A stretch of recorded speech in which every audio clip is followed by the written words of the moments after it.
Welcome to The Next Track, a podcast about how people listen to music today. I'm Doug Adams. And I'm Kirk McElhearn. Hello, thank you for joining us on The Next Track. You can find us at thenexttrack.com, and you can also follow us on Twitter at NextTrackCast. I'm guessing that if you asked most Americans, they'd have no idea what the Eurovision Song Contest is. It's pretty much largely ignored in the United States. But think of it like the American Super Bowl. Even if you don't care about the game itself, you know about the Super Bowl because it's arguably the biggest U.S. television event of the year. Well, Eurovision is like that, except it's not an athletic contest. It's a multi-country song contest. Our guest today is Dean Asker. He's an acquaintance of Kirk's, as he will explain.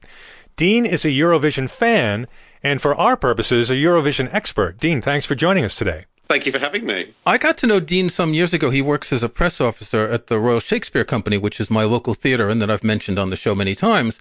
And I think it was about 3 years ago on Twitter, he mentioned something about he was at the Eurovision Song Contest. Like this was a week before the final.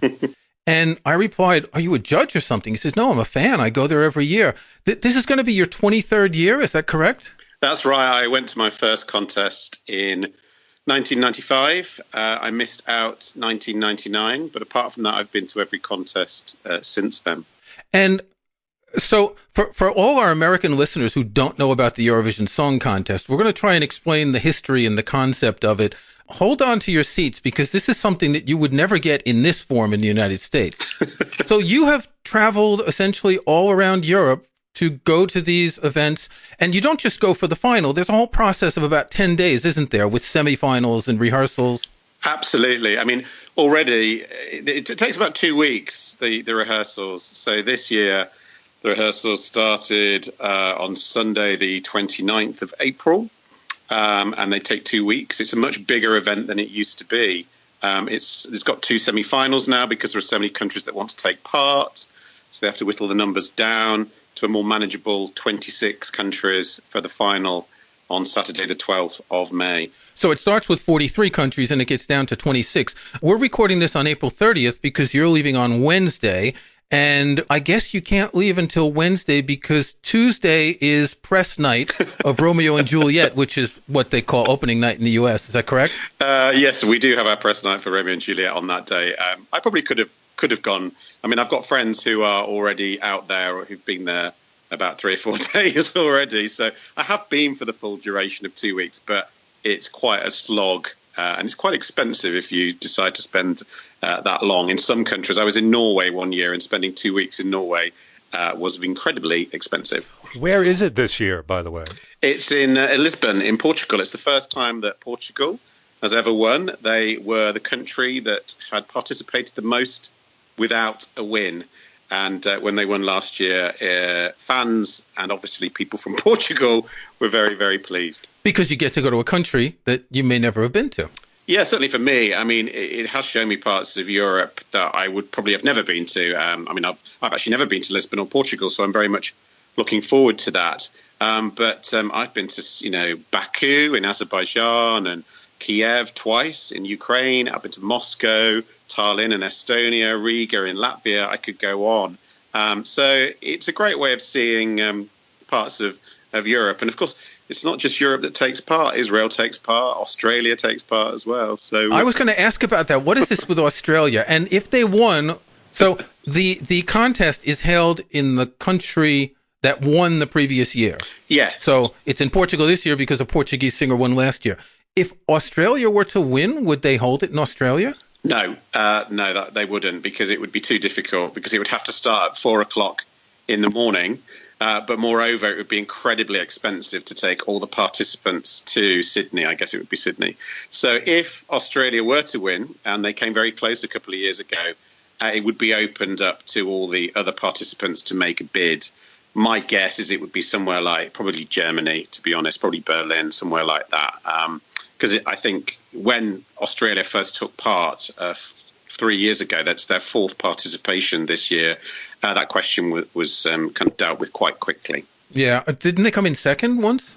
Yeah. 2 years ago, a singer called Dami Eam came second. She'd won the jury vote by quite a long way, and I was really hoping she was going to win. And then Ukraine won the televote. Well, it actually came second in the televote, but Ukraine won overall. So I was it can be very disappointing sometimes, Eurovision, if you particularly like a certain song. But yes, they came second 2 years ago. We'll explain the voting later, because that is a really obscure system.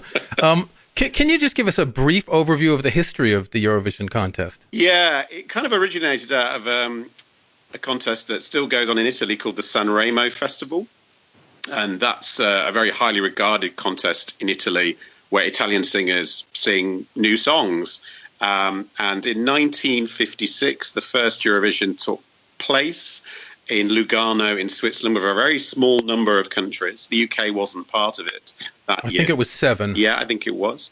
And it's grown and grown and grown and grown. And of course, because of the history of Europe, it's got bigger. Yugoslavia used to be one country. Obviously, now it's like about 7 or 8 countries. And the way in which the USSR broke up created, again, more countries to take part. And it was bursting at the seams, and Eurovision had to deal with that. And eventually, in 2004, we had one semi-final, and that didn't work either. I think we got to one point where there's either 27 or 29 countries in the semi-final looking for 10 spots in the final. So eventually they created 2 semi-finals, and from those semi-finals, 10 countries go forward to the final alongside the host country, which this year is Portugal, and 5 other countries that are automatically qualified for the final every year, which includes the United Kingdom. Oh, I didn't know that. Mm-mm. It's interesting to note that the UK won several times. I'm just looking at the list in Wikipedia. Was it 4 or 5 times? 5. But in the past 10 or 20 years, the UK has not done well, have they? No, we in 2003 we got 0 points, or in the kind of parlance of Eurovision, it's called nul point, which was unheard of. The UK always used to do very, very well in the contest. It used to be partly because, I don't know, big stars entered, really established songwriters took part. Also, we did have the advantage of being one of the few countries that could sing in English. It used to be until 1999 that you had to sing in your own native language. There was a period in the 70s where they relaxed that, but it went back to being in your native tongue. And for whatever reason, I think you are at an advantage being able to sing in English. Yes, in the late 90s, we had a crop of really good songs and really good results. And then everybody else, and particularly Eastern Europe, came in and they got the hang of the contest very quickly and knew what kind of songs to put in. We got hung up on a so-called Eurovision song. One of the most famous Eurovision winners is a song called Boom Bang a Bang by Lulu, a Scottish singer. And that is a typical UK kind of song, a very kind of bouncy song. But Eurovision, although it still has some of those, has progressed. And I would argue that some of the songs in the contest are great songs and are contemporary songs. Yeah, I was actually surprised. I don't watch it every single year, but most years I do. And I was surprised last year that the Portuguese song, which is called Amor pelos Dios by Salvador Sobral, was a sort of Frank Sinatra, Nelson Riddle type song, and not what you usually find as a winner of Eurovision. Yeah, I mean, I think people think the stereotype is something like the Bucks Fizz song, Making Your Mind Up, or ABBA's Waterloo, very up-tempo, very catchy, very obvious. But the great thing about Eurovision for me, and for people, actually everybody, but I think fans particularly, is the variety of songs. The song that you mentioned that won last year was something almost like of a Hollywood 40s, 50s movie. And it was beautiful, and it was staged very simply. Sometimes songs that win have extravagant staging, but it just depends on what countries put in and what's against them. And last year, that song stood out, and it was sung very simply, and it won the televote and the jury vote. So it's a great song. We've had songs a couple of years before that were kind of modern pop songs. So anything can win. Yes, and before we started recording, I was showing Doug the YouTube video of Lordi, the Finnish group. Yes. I'll link to that in the show notes. It's true. Any kind of music could win Eurovision. Yeah, I mean, that song was a kind of rock metal, well, probably rock song, really. It had a bit of... it wasn't quite heavy metal. You'd probably know better than me, but it was a rock song, but it had a bit of a gimmick because the guys that sang it, Lordi, a Finnish rock group, were dressed as monsters, but they did do that all the time. They didn't just do it for Eurovision. But it kind of helps sometimes if you have a gimmick, I guess, or something that makes you noticeable. That can be just standing there simply when all the other songs are going crazy and have got fireworks. And if you're just standing there on a stage in a spotlight, that can sometimes stand out. A real torch song can be the standout, the one that's different. Yeah. But with Lordi, how much of it was a protest vote? That people were saying that these guys that look like Kiss decomposing are just funny, and we're going to vote for them. No, I don't think. I think people liked it. I do. I think I don't think protest votes exist at Eurovision. I really don't. I think fans like me, I've listened to the songs a million times, and it's too difficult for me to judge them now because I've become so subjective. But if you just watch the contest on the night, you probably will pick the winner. You'll get very close to it because songs just stand out. It's just obvious. Another kind of thing about being a Eurovision fan is that I watch what we call the national finals. So most countries have their own kind of little final to choose. Well, I say little, some are quite big. They have a final to choose their song. And sometimes I watch those blind, and it's much easier for me to work out which song will win. With the internet now, you can listen to songs as soon as they're available. And as a fan, you're not going to wait until the night. You're just not. You want to immerse yourself in all of the songs. So you've heard the songs a dozen times before you get to the final? At least. Probably 100 times. Really? Whereas for most other people, it's the first they've ever heard of any of these songs or musicians or anything. Yeah, that's right. Sometimes there are songs that are unexpected. And I remember this song called Nocturne in 1995 by this Norwegian group. And that was really something because it was with these old Norwegian folk instruments and all, and with a really strong presence of a violin. Yeah, that was my first contest, actually. It's one of my favorite songs. It was the Norwegian entry. The group was called Secret Garden. They actually composed the song "You Raise Me Up" that you'll know that Josh Groban has done, which is an international hit. Westlife had a hit with it. But that song was primarily an instrumental. It had some Norwegian at the beginning sung and some Norwegian at the end. They've actually changed the rules now, so there has to be a certain number of words, or a certain amount of the song has to be words. But it was beautiful. And again, unusual. Eurovision can be won by anything. That's why I think some stars don't want to take part. People go, oh, if Adele took part, she would win. She might. But then I was going to ask that. Yeah. Why hasn't Adele or Elton John or the Rolling Stones joined something like this? I don't know. I mean, you'd have to ask them. I think they may be interested to write a song, but I don't think they want to be on the stage because in the end, if you don't win, with someone like that, if you don't win, then it's a failure. Why would you do it? What have you got to gain? I think most of the people that take part, certainly in the UK, are not established stars, or if they are, they were. Their fame was a few decades ago, and they come back. Yeah. I think it's a young person's game. Most of the winners now are young people that are coming up, through the ranks, kind of thing. And I think that's what it probably should be. Having said that, some countries, certainly Russia, they send their biggest stars, and they don't worry if they don't win. They just want to do well. I mean, they want to win. Some countries really want to win, believe me. But they want the exposure for some of them. Yeah, absolutely. I mean, in some countries, Sweden takes it the most. I mean, they have a great time, but they take it very seriously. And in Sweden, okay, it's a smaller country, but their national final goes on for 6 weeks. There are heats, and it's the most watched program in the country. And certainly within that domestic market, all those songs will be hits. So there is a reason to take part. One, you'll have a hit, you'll make some money, and you can become a star in that country and in that territory. So you have to want to do well. And I think it's really down. I mean, the host broadcaster of each country, for us, it's the BBC. They determine how their song is chosen. And some countries spend more time and more effort on it than others do. I'm looking at the list of winners in Wikipedia, and Sweden won in 2012 and 2015. Denmark won in 2013, Norway in 2009, Denmark in 2000, and there's Estonia, Latvia, Finland. The Scandinavian countries do quite well.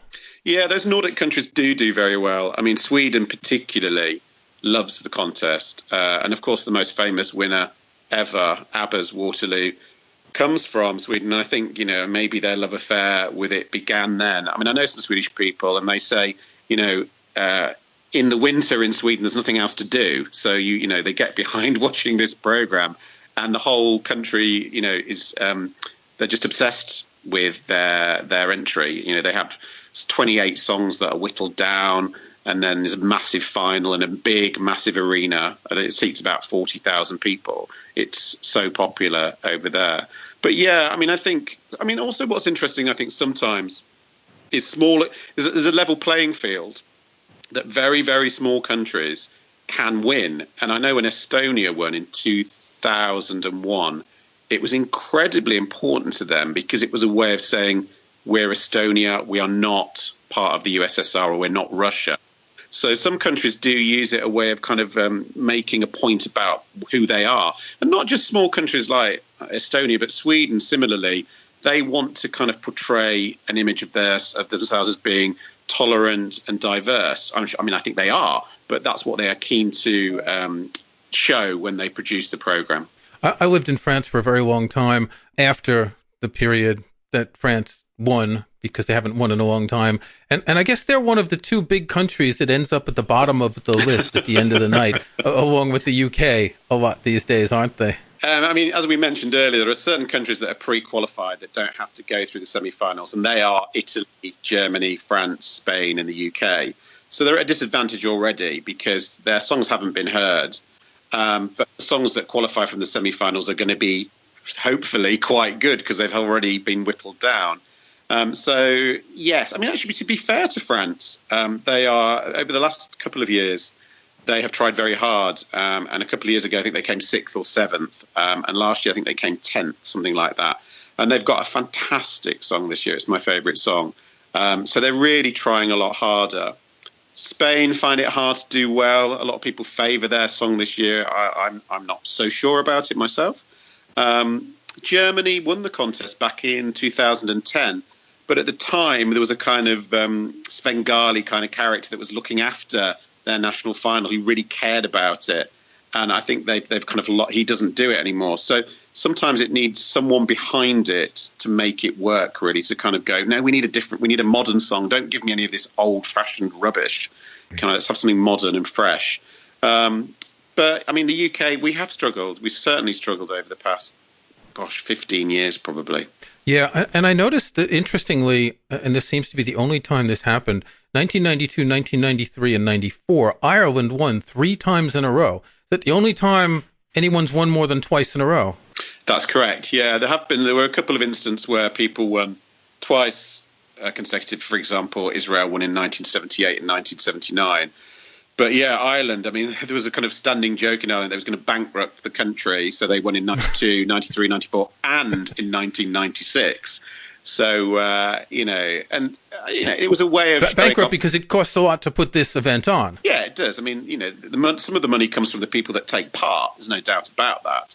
And the UK contributes the second most money to... It's hosted by a company called the European Broadcasting Union. The UK puts the second most amount of money into that after Germany. But a lot of the money falls to the host country. There's no doubt about that. So if you're winning it all the time, then it speaks for itself that programming across, your host broadcaster is going to potentially change a little bit. The Eurovision contest is well known for being extremely inclusive. Yeah. What was it? 1998, Dana International from Israel, who was a transgender singer, won. Conchita Wurst in 2014, who apparently doesn't quite identify as transgender. And in the U.S., this is broadcast, Logo TV, which calls itself an LGBT channel. Yeah. And I've even seen mentions when I was researching this. I had never heard this before, but some people call this the Gay World Cup. Is it the campy, the kitschy aspect of it? The fact that it's a big party? I'm not sure what it is, really. I'm a gay man myself. And, if you go to the contest, most of the fans there are gay. There's no doubt about it. I'd say 90% of the fans are probably gay. I'm not sure what that is, why that is. There must be something about the sensibility of it. It's fun, it's dramatic. You've got ballads that are usually, traditional ballads are very, very dramatic and very heartbreaking. And then you've got fantastic pop songs as well. So I'm not sure how or why that maybe speaks to a gay audience. Maybe it just seems to. But having said that, if it was only appealing to that particular audience, it wouldn't have survived. Right. It's not. It's broad. My ex-wife's parents in France, who were farmers, they would watch it every year. Yeah. People all over the place of all classes watch it. And it's really one of the rare events that can bring people together so much. And obviously, most of the people that watch aren't in any way as interested as you are, but they're open to the variety of music, the different countries, and in some way, I guess it's a window on the world around them that they don't know too well. Yeah, I mean, certainly for me, when I first started watching it, I was like 6, and it was in 1976. And, the UK always looks towards America. Everything on television was either British or American programming. But for one night of the year, there was like all these different languages. I didn't know what these words were, but somehow it didn't matter that I didn't understand literally what the songs were saying. Somehow the melody spoke to me. And also I was interested in, what's France? What's Finland? What's Yugoslavia? Yeah. So it made me interested in Europe. And I mean, the UK has an interesting relationship with the rest of Europe. Yes, as at we the know. very least. But for me, it was a window into that history, that geography, that music, the languages. I did German and French at A level, so it spoke to me on a number of levels. So now we need to talk about how this is structured. So you get the 26 songs, and what is it? Maybe 4 or 5 songs, and then the what do you call, the presenters come in, they talk a little. We've heard this and we've heard that. And then when you get to the end of the 26 songs, which is about 2 hours-ish, then we have another hour and a half of voting. Now, I've always found the voting to be really interesting, almost sometimes more interesting than the music. And this has changed a lot because I remember in the early years, each country would have, 10 votes, and they would announce each one of them. And now they they only announce the last 3 because it takes so long. Yeah. Well, explain how the voting works, because on the one hand, there are juries. On the other hand, the public votes in to hyper expensive phone calls to make their own votes. Yeah. So it is complicated and it's changed a lot. But the way it works now is each country, all 43, even if they didn't get through to the final, all 43 countries vote. Each country has a national jury of music experts, and each country has 5 music experts on its jury. They vote and they establish their top 10. The hosts go around each of those 43 national juries, and the votes are read out. Actually, you don't read out the first 9 votes because there's not enough time. So the voting structure is 1, 2, 3, 4, 5, 6, 7, 8, 10, and then the highest mark you can get from any jury is 12. So they go through also known as 12 points or 12 points. Because the European Broadcasting Union has 2 official languages, English and French. That's correct, yes, and absolutely. I mean, it used to be that you had to kind of host it in both languages. It's primarily hosted in English now. So then you've been around all 43 juries. You've got a mark on the screen and you can see who's winning, but that's only half of it. Then the public, they establish the other 50% of the vote. But we're not going to go around every single country again and say, tell me what your televote was. So what they do is they add up all the points that each country's got. Not like the number of votes across, not if they've got like 5 million televotes. It doesn't work like that. They're equated. The televote is equated to the same weighting as the jury. So again, 1, 2, 3, 4, 5, 6, 7, 8, 10, 12. But they just add them all up. And they start with the lowest and they keep going. And then they reveal the winner. It's more exciting that way. It used to be that you could know who'd won the contest about 7 or 8 jurors before the end and people were turning off. So that's how they do it now. It's quite complicated to explain. Even when you watch it, you kind of think, hang on, what's going on here? And most people have probably had a bit of a drink by that point. But they probably, if you're an ordinary viewer, you probably kind of don't care. Yeah. How the voting works, but that is how it works, and it's incredibly fair, and it's incredibly. There's like people overseeing it all and making sure there's no corruption, because obviously if you're a juror, you are 10% of that country's final vote. Yeah. And during this process, they pause and they cut to the little tables and couches where the singers and the groups are waiting, and they get close-ups and they ask, how are you doing? Are you excited and all that? Yeah. So it kind of makes the voting part less boring, but I still think I think last year they just did this change, or was it the year before, where they just throw all the points at once, and that made it a lot more interesting. As you say, you don't know when there's still 10 countries to go, who's going to win. And it does come out, and if I'm not mistaken, last year, it was neck and neck until the last couple of countries were announced, wasn't it? Yeah. Portugal had won the jury vote, and they were ahead by a certain number of points. I can't remember how many. But, and then when they read out the televotes, it got to the last two. And, in the end, Bulgaria was second. But Portugal could have come second, and Bulgaria could have come first with a televote. But still, Portugal could have won. For example, when Ukraine won 2 years ago, Jamala, who sang for them, she didn't win either. She came second in both the jury and the televote, but won because Russia won the televote, but Australia won the jury vote. So it's great if you love poring over statistics and things like that. Believe me. But the voting tends to be tribal. So the televote, you're not allowed to vote for your own country. No. So the French will vote for the Belgians, and the Belgians will vote for the French, and the Dutch will vote for the Germans, and the Russians will vote for the Ukrainians, etc. Possibly. I mean, some people talk about political voting. I mean, I think you're right. There is neighbourly voting or cultural voting. For example, if you live in one of the ex-Yugoslav states, you're probably going to know the singer that's represented. If you live in Slovenia, you might know the singer who sings for Croatia, because you're just going to know that. It's the same with Scandinavia. There is a habit that these countries will vote for each other, but usually it's kind of fair because you can kind of think, well, okay, I can understand that they know that singer, or that's something that they would hear a lot. It's difficult for some countries. They don't have any natural neighbours. The UK doesn't have. I mean, Ireland actually about the only country we can rely on, and strangely, San Marino and Albania seem to vote for the UK. They're about the only people that do. Don't know why. But, whereas, of course, if you're Russia, then there are people who are Russian or identify as Russian who are living in, I don't know, Estonia, Latvia, Lithuania. So, they're going to pick the phone up. And you'll find that the UK televotes sometimes, Greece will do really well, and Poland and Lithuania, because there are a lot of people from those countries living here. And that's right. They kind of mobilize themselves, and they're kind of almost, I think there's an email that goes around saying, listen to our song and vote for it if you feel like it. Doug has a look on his face here like he just doesn't understand any of this. Well, I get it. It's the sort of thing that in the United States we don't have anymore. Musical variety shows were a big part of television history since the golden age of television.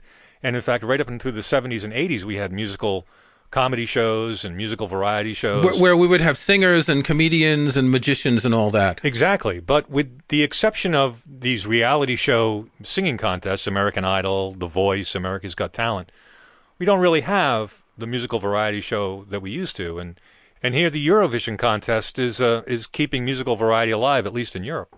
The question I was going to ask is, it's a contest. What do you win? You just win it. And winning it is not enough.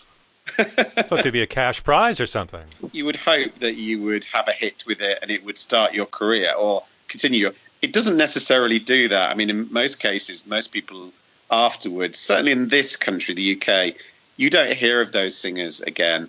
But, that's not necessarily the case. I mean, ABBA, it was a way of them kind of launching themselves. It took them a little while. They tried to represent Sweden the year before in 1973. And, it's all very well for me to say, Finland won in, 2006, and no one's ever heard of them since. But they may well have established themselves in other countries around Europe. So it's not all about being big in the UK and places like that. But it is, but I think some people just like doing it. It's a thrill. It's an exciting thing to be part of. And it is weird. There is no prize. Well, there's a statue. There's a little trophy. And your country gets the opportunity to host the contest the year after.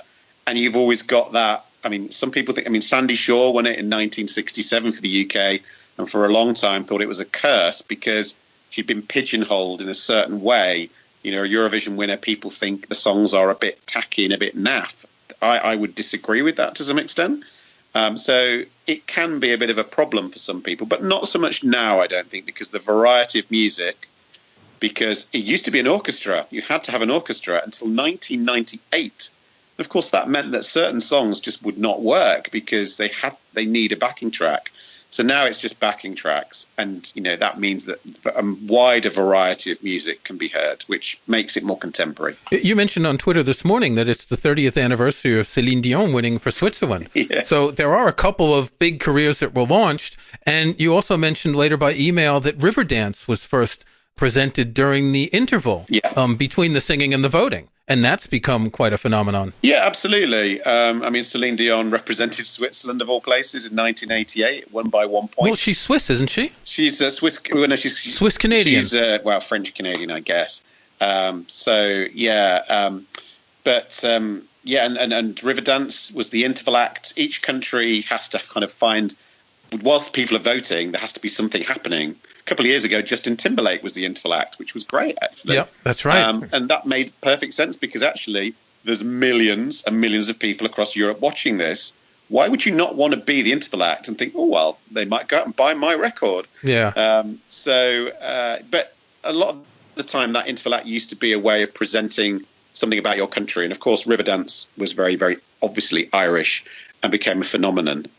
So it does have these. I mean, it's almost by accident sometimes that people. I think talent will always win out. I mean, ABBA were always, in retrospect, you can tell they were amazingly talented singers and songwriters. And Celine, similarly, I would say her, vocally, she's very, very, she's amazing, really, and appeals to a kind of, quite a very wide audience. So yes, the people do come along every now and then and make fantastic careers. But generally speaking, that isn't the case. But as a fan, you don't really care about that. I mean, yes, I do follow some of the singers that have won and who've taken part, but it's all about the excitement of the competition, really, and the music. So, who were your top 3 picks? Oh, my goodness. You've listened to all the songs? You said you like the French song. I love the French song, and it's actually something like second in the betting. I would like it to win. It's a great song by a male-female duo. They're called Madame Monsieur. They're married, and the song is called Mercy. And it's actually about a child that was born at sea as part of the kind of refugee crisis. So there's a kind of social conscience to it. It's sung in French, so whether people will actually understand that, I'm not sure. But the melody is very hypnotic, so I really like that. The Israeli entry is the favourite at the moment. It's a song called Toy, and it's sung by a female singer called Netta, and it's a kind of song of female empowerment. The lyrics go something like, "I'm not your toy, you stupid boy." So it's not my favourite, but it is the favourite to win. And then, interestingly, the Czech Republic, whose best position so far was second last a couple of years ago, I think, or last year, I can't remember, a couple of years ago. They've got a great song called Lie to Me, which is actually quite Justin Timberlake-y. Although, having said that, unfortunately, during the first rehearsal, the guy that's singing it kind of hurt his back because he was going to do some sort of like flip jump kind of thing. So hopefully he'll be all right to perform. Yeah, I mean, I could go on and on and on. I like about 20 of the songs a lot. But but it's not a question of what you like. It's a question of what has the potential to win, right? Well, any of those 3 have the potential to win. But it's all about the rehearsals, because until the rehearsals, you've only heard the song. You've seen them on their national finals or whatever, or a video, or you've heard the record, But when you get to the Eurovision, the staging is really important, the way it's presented. In the end, it's 3 things. You need a great song, a great singer, and the way it's presented is also very important. That doesn't mean bells and whistles. It can mean just standing there. But some great songs have been killed by bad staging. And similarly, some kind of quite average songs have been lifted by great performers and great presentation. The UK song last year, believe me, was not a great song. But the singer, Lucy Jones, was a brilliant singer. And the way it was presented on television was fantastic. And it really lifted it. So, it's those 3 magic ingredients are so important. Okay, Dean, we're going to let you go. You've got to pack your bags and get off to Portugal. Thanks very much for taking this time with us. And I hope listeners will see if they have this channel to watch this in the States. If you've never seen this, it really is quite an interesting cultural event. Thanks, Dean. No worries. We have reached the portion of the program where we tell you about our next tracks, the music that we'll be listening to. Kirk, what do you got? My next track this week has nothing to do with the Eurovision Festival, but it's European. There's a band I discovered around 1982, and I think what attracted me to them was their name. This is one of the coolest band names I've ever heard, Crispy Ambulance. They're a Manchester band. They were on Factory Records. They were, like Joy Division and Durruti Column. They were of this group of bands that I was listening to because they were on Factory Records. And so they recorded an album called The Plateau Phase in 1982, and I think this was the first one I ever had. I only had a couple of their albums. And, some of that Manchester 1980s stuff is punkish, like Joy Division, or then New Order gets a little bit more dancey. And there's something here that's more drone-like, a lot of the songs. And, of course, Crispy Ambulance never had a hit single or was very popular. I think the track I like the most is called The Presence, which is a 13-minute track, and I think it's just a single chord. There's no chord changes, so it's really sort of dance drone with, a heavy drum beat going on behind it and a wailing vocal.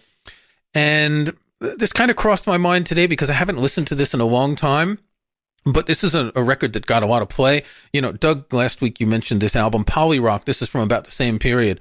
It's the kind of music that there was this sort of quirky new wave that was never going to make it onto the charts, but really had something to say. So the re-release of Plateau Phase includes Live on a Hot August Night, which is a few live tracks, and Sexus, I think, which is just a single. There's 13 tracks on it. It's 72 minutes.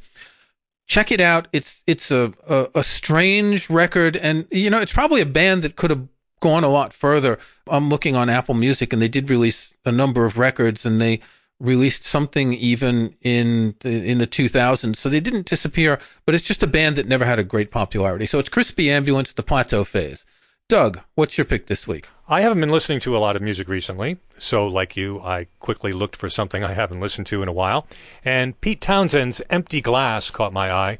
This is the album with Let My Love Open the Door on it. I remember liking this album a lot when it came out. It's very radio-friendly. A lot of my friends had it. It was produced by Chris Thomas, who worked on Dark Side of the Moon, had just done the Pretenders' first album. He'd worked with Roxy Music, Wings, Badfinger. So this album has a really polished sound, probably because Pete Townshend recorded these songs over a period of 2 years and had a chance to make them sound the way he really wanted. It was a refreshing album at the time because I was listening to a lot of new stuff, a lot of first albums. And so when Pete Townshend released this album, it was great to hear a well-done rock album.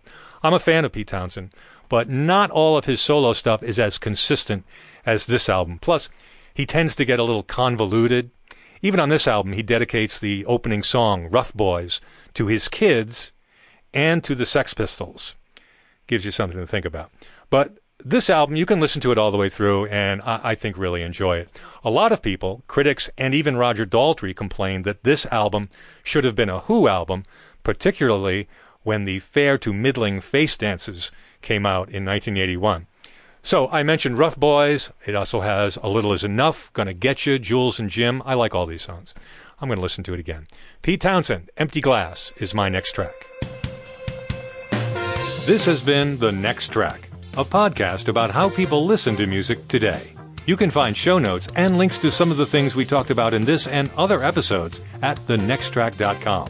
There's also a contact form there you can use to send us comments. If you like the show, we hope you'll subscribe in iTunes or your favorite podcast app. And please think about giving us a review or rating. We'd appreciate that. I'm Doug Adams, and for Kirk McElhearn, thanks for listening. We'll talk to you next time.